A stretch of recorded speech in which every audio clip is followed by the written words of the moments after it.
বলিউডের এক সময়ের আলোচিত তারকা জুটি শহীদ কাপুর ও কারিনা কাপুর দীর্ঘদিন চুটিয়ে প্রেম করার পর সম্পর্কে তিক্ততা আসায় একে অপরের মুখ দেখা দেখিও বন্ধ করে দিয়েছিলেন দুজনে। বিচ্ছেদের পর দুজনেই হাঁটেন আলাদা পথে। গত বছরের ফেব্রুয়ারিতে এক পুরস্কার প্রদান অনুষ্ঠানে হাজির হয়েছিলেন এই জুটি। ঝলমলে এই অনুষ্ঠানে কথা তো দূরের কথা, শহীদকে পাত্তাই দেননি কারিনা। তবে এবার শহীদ কাপুরকে ক্যামেরার সামনে জড়িয়ে ধরলেন এই বলিউড বেবো।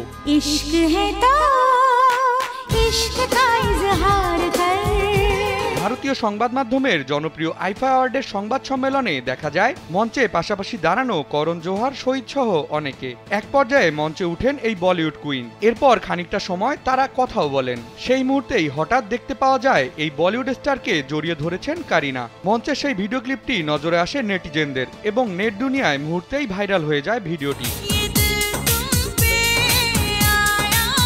স্যান্ডেলিনা সো, রূপচর্চায় আভিজাত্য।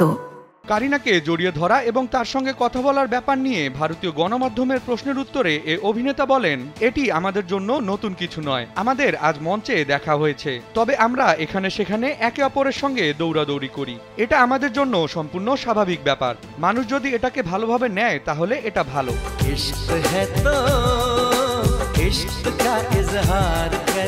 শুধু আলিঙ্গনই নয়, পাশাপাশি দাঁড়িয়ে ক্যামেরার সামনে পোজ দিয়েছেন বলিউডের এই প্রাক্তন প্রেমিক জুটি। তাদের একসঙ্গে দেখে রীতিমতো অবাক বনে যান দর্শকেরা। অনেকের ধারণা এবার হয়তো বহু বছরের জমিয়ে রাখা রাগ, অভিমান ও দূরত্বের ইতি টেনেছেন দুজনে।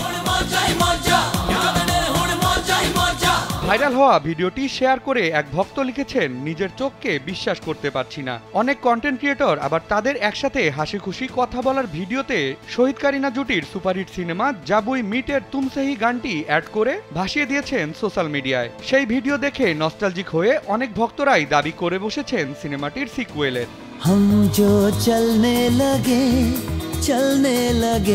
নির্মাতা ইমতিয়াজ আলী পরিচালিত জাব উই মিট সিনেমায় তাদের রসায়ন আজও ভক্তদের মনে গেঁথে রয়েছে। তবে পর্দায় রসায়ন জমে উঠলেও ততদিনে ম্লান হয়ে যায় তাদের বাস্তব জীবনের প্রেম। এই সিনেমার সেটেই তাদের ব্রেকআপ হয়। এমনকি সিনেমার তুমসে হি গানের শুটিংও আলাদাভাবে করেন শহীদ কারিনা। বিনোদন ডেস্ক, কালবেলা।